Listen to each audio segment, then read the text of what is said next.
Hello, hello, hello, hello, hello, hello. Wherever you happen to be located on this celestial planet called Earth, I sincerely, I truly hope y'all having a magnificent day, evening, or night. Welcome to my channel on 3D Topics. In this case, I'm using one of the premier software packages on the planet, and it's free. And it's still within the top 10. Free. I'm using the beloved, the renowned, the glorious, the spectacular Blender 3D and 2D and video recording software. My topic for today is using the shading editor, but I prefer to call it the texture editor, the texture node editor. Now, if you all been on my channel before, I've told you numerous times, I start with Blender with version 2.76. I'm not a die-hard Blender user. When I get motivated, I may make a animation scene, but I get motivated every 6 months. But for the most part, I just dabble with Blender. You know, they make myself better in case I'm ready to whenever I'm ready to make another animation.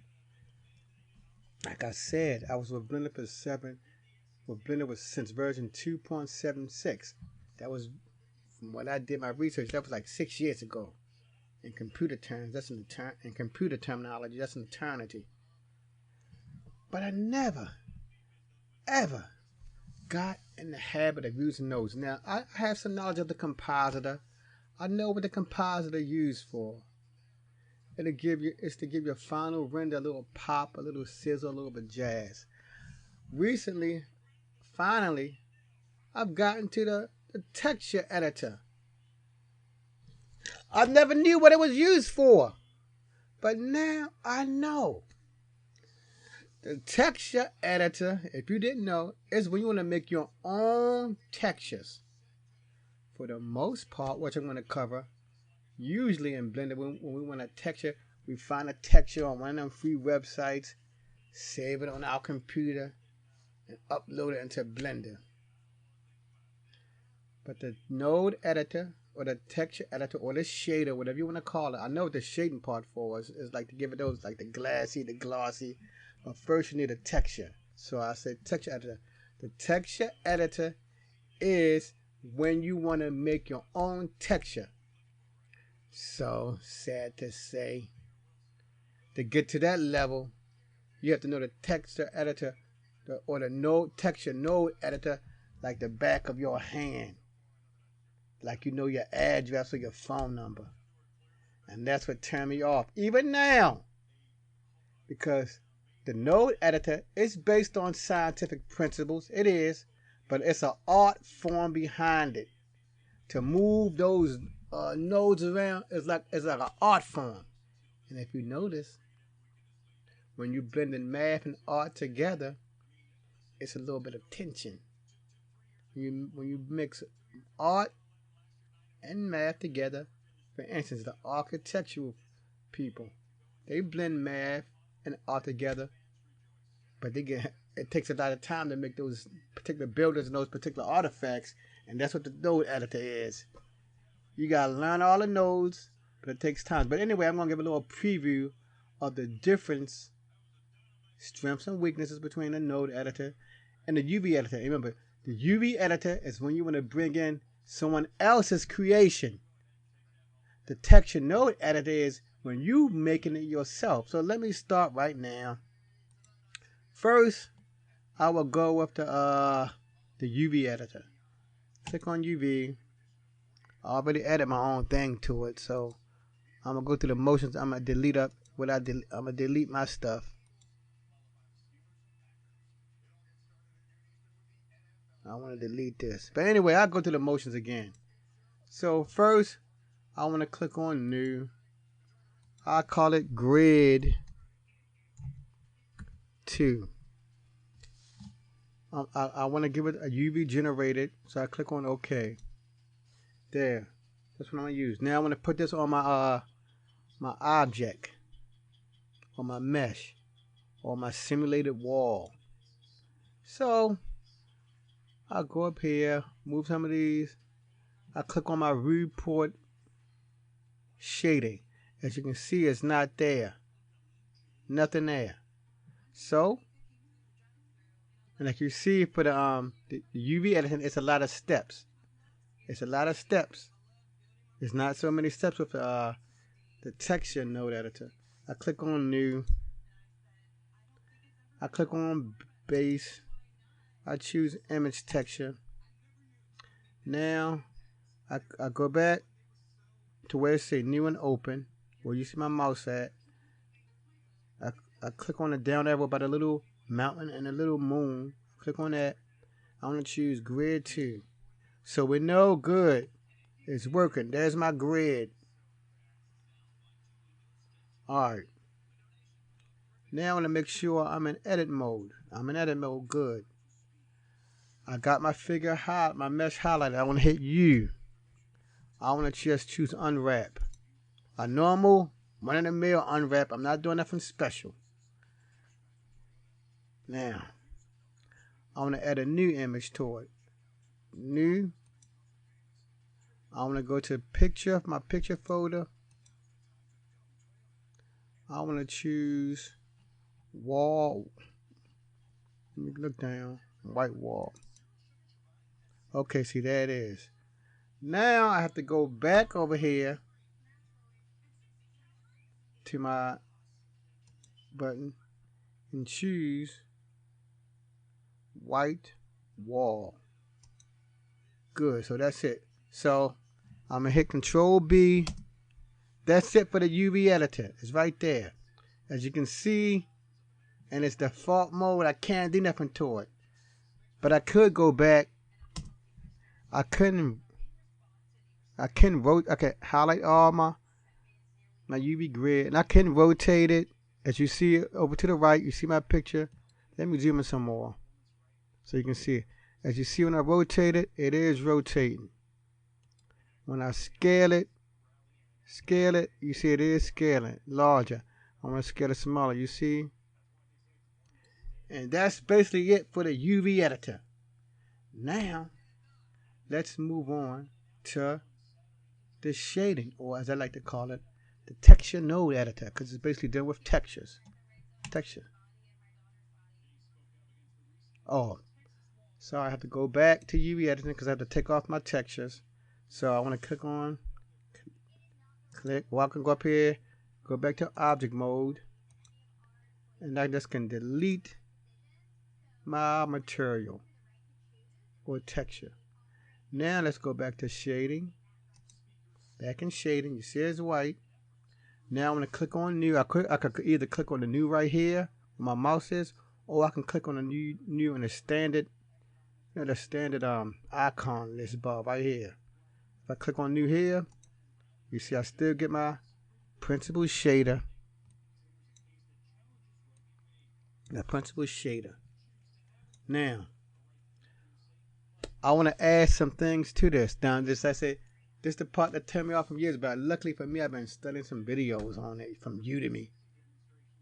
But the thing I don't like about the Udemy videos, they keep using that damn square all the time. See, you see with me, I got at least a simulated wall. I hate that. You know, when you look at them, they always using that block with Suzanne. Show me your 3D skills. You see, at least you see I'm making a little wall right here.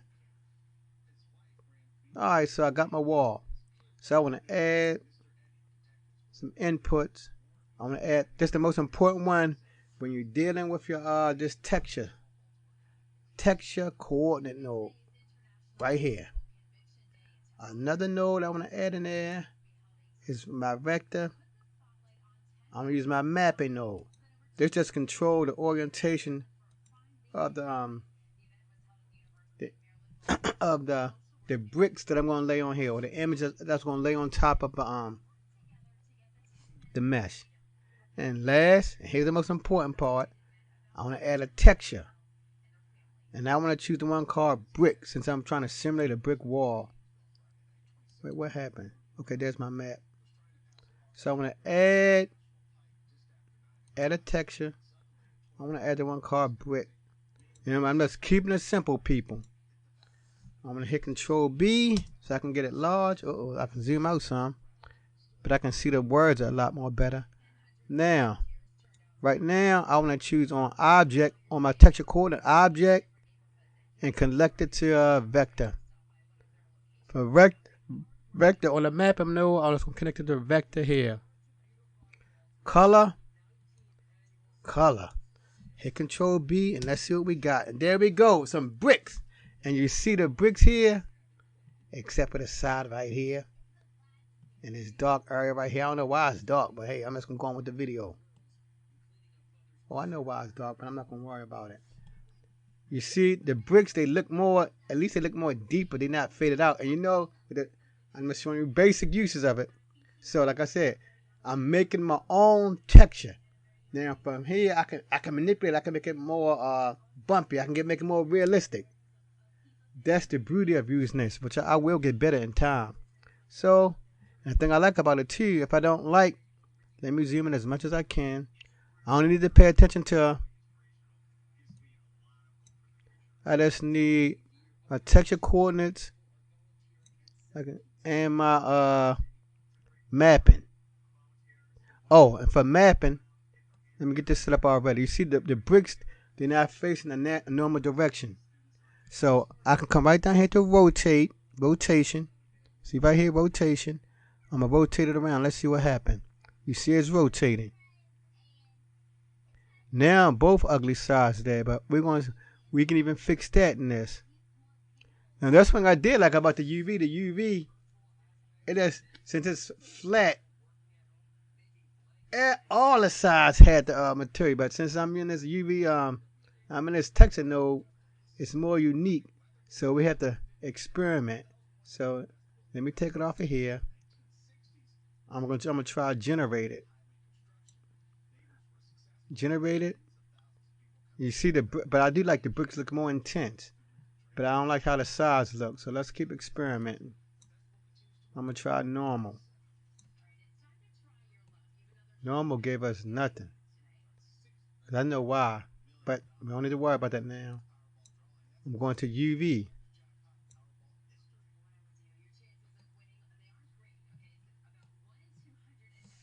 Oh, my computer locked up. Okay, there's UV coming. UV also coincides. See, it coincides with the UV editor. So remember that. UV deals with the UV editor. Now the rotation is good on this side, and here, but right here is off. So can I rotate something to fix it up?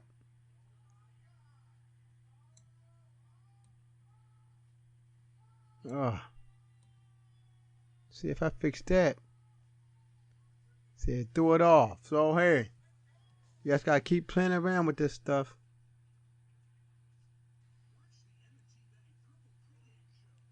Gotta keep playing around with it. But sometimes to make your wall look original, one side of the wall could look different. So it's not a bad thing. It's not bad. Now, let me change my scale to 5/10. 5/10. Okay, it got bigger there. 5/10 on every axis. So I need to take it up so I can make my rock smaller. I'm gonna add it to 1 and 5/10. Okay, I'm gonna add it to 3. You see the rocks getting smaller. 3. Yes, you're getting a nice size. 3.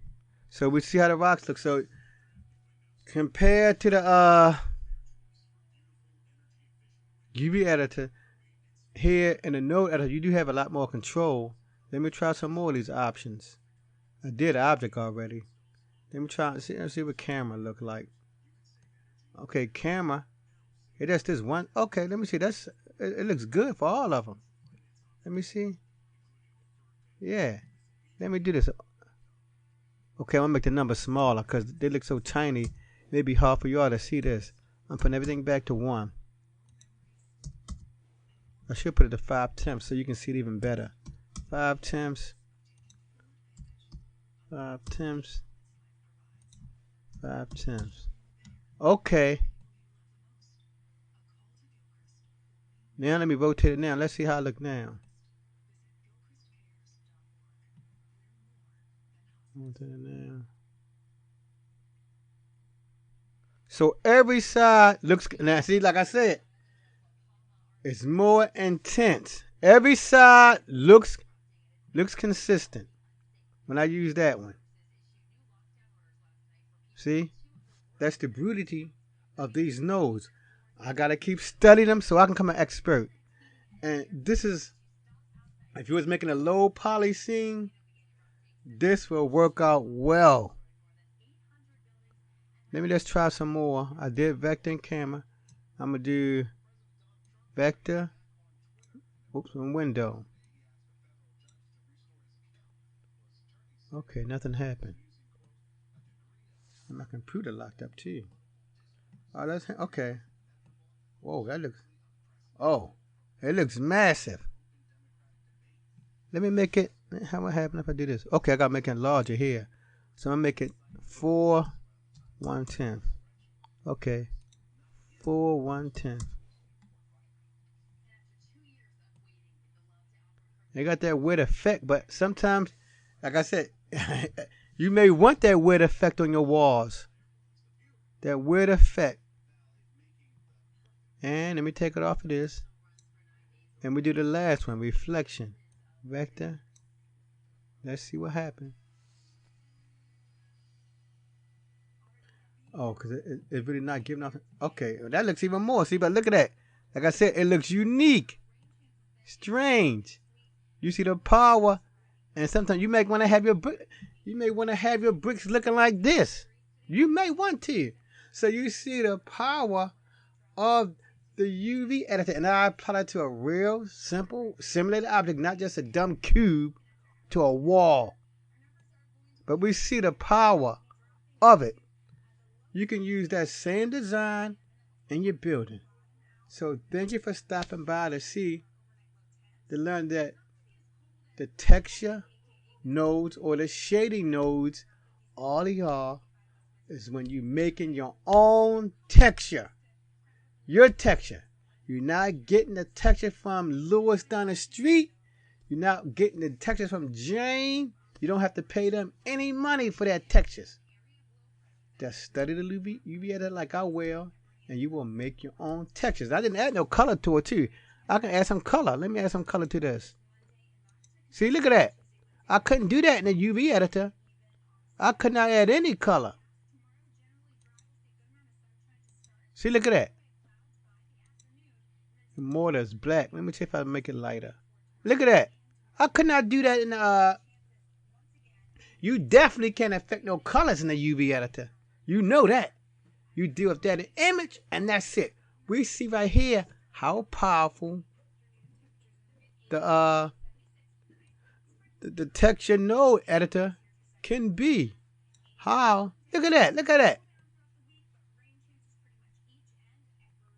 And it don't see when it looks like this, it don't even matter because you know you like I said earlier, the bricks don't all have to be vertical. Building bricks sometimes are some can be on one side horizontal like this. Some can be vertical, horizontal. So now you have an idea. With further studying, you see the power of using these nodes. Like I said, okay, that looks decent, except for the sides. But like I said, I really wanted to know how to use these nodes a few weeks ago, because I can basically build any mesh I want to make. Low poly version. I'm not a high poly artist, but I can basically make any type of mesh that I want. Now I have to take my game up, and you have to take your game up because I've heard a lot of things in the future are going to be node based. So you might as well jump in now because Blender it don't have a lot of nodes. And the good thing about the nodes, even though Blender has some nodes, It's only going to be some you use over and over. When I was watching my videos, the guy that's kept using some nodes over and over, he didn't never use no camera node. He never used, let me see, the UV matte or the particle info. You can, but you take your time with the basic nodes and we'll grow from there. Thank you for stopping by. Continue to grow. Never give up. Keep pushing forward. The best 3D artists in the world had to start somewhere. So you start somewhere. Till the next time, 3D family, peace.